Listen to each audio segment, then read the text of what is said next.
Hi, this is Randy. Why is it so particularly annoying when people assume that your relationship with the narcissist ended on some kind of mutual basis? Kind of like you both mutually grew apart, or you decided that it would just be best to separate and end the relationship, and that you're just, yes, you're upset that you got a divorce and you have to go through it, but that you had an equal impact on the relationship in terms of being able to make a decision to separate and divorce. We hear from others that some people separate and divorce and they still are able to either remain friends, or they are able to separate easily and remain amicable toward each other, and they are able to move on fairly quickly after all the dust settles. And we wonder, or other people wonder, why can't we do this? Why are we still stuck on this relationship?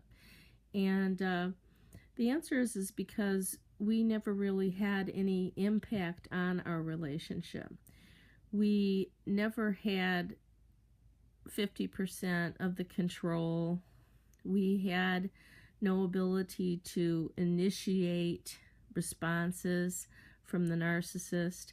And the fact that the narcissist was always in control and was always the initiator, the decider, and we were just constantly the recipient and the responder, the person that was responding to the narcissist's demands, responding to the narcissist's needs and moods. And so in a sense, we were the invisible partner of the narcissist in terms of being able to have any impact on the relationship. And although our relationship may have lasted for years or decades, when it ends, it all seems like just a whirlwind.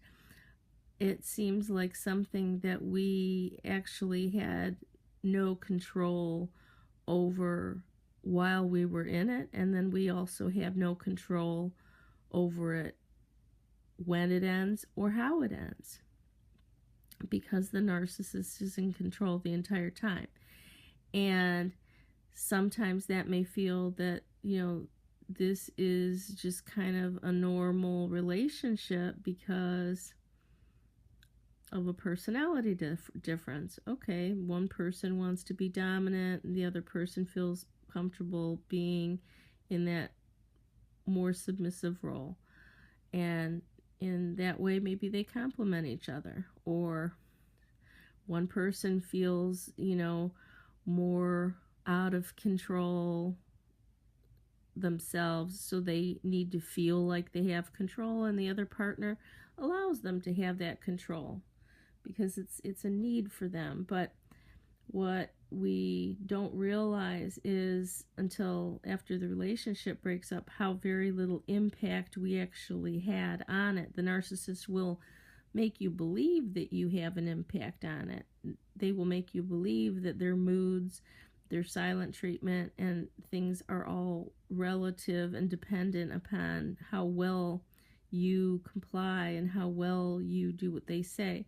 Sometimes it appears to be the case, but oftentimes we will comply and we will overextend ourselves and do everything that is expected and requested, and yet we will still be punished for it, and we will never be allowed to have any kind of control or impact on our relationship.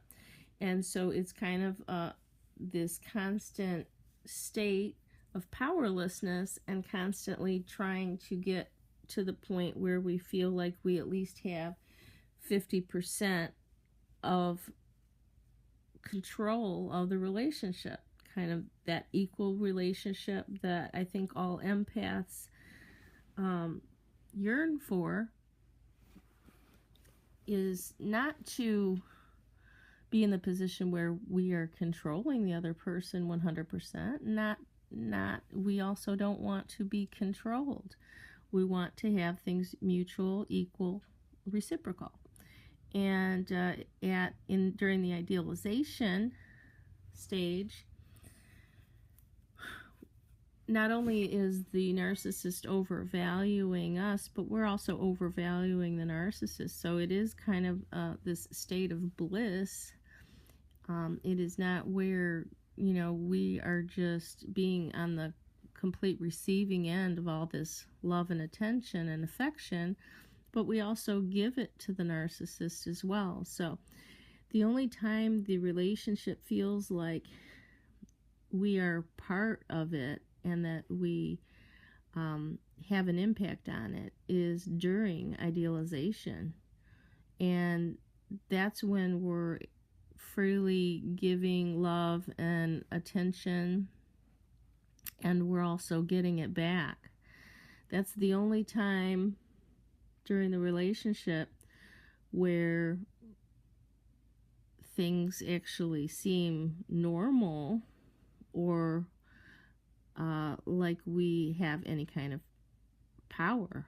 And when I say seem, that's because we really don't have it. We're just being set up by the narcissist for that later long-term slow burn devaluation, and then eventually deep devaluation.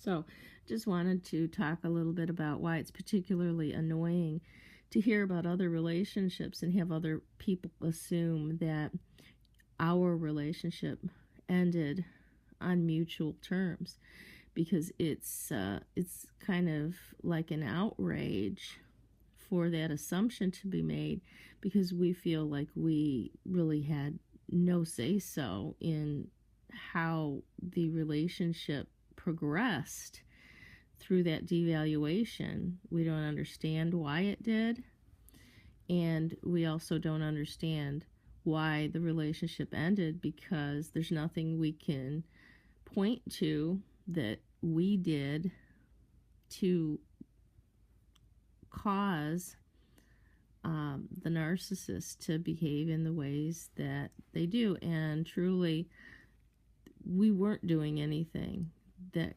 caused their behavior.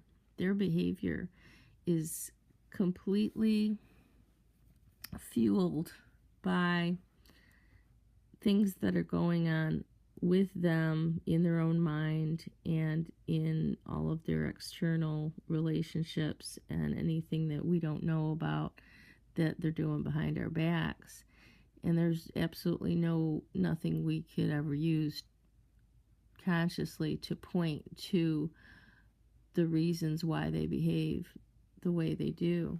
So we're in that constant disempowered state in the relationship, and it feels like an outrage when someone would assume that we actually participated 50% in that relationship ending, that it was at least partially our fault, and that it took two to tango, because we never feel like we had an impact on the relationship beyond that initial idealization stage. So thanks for listening.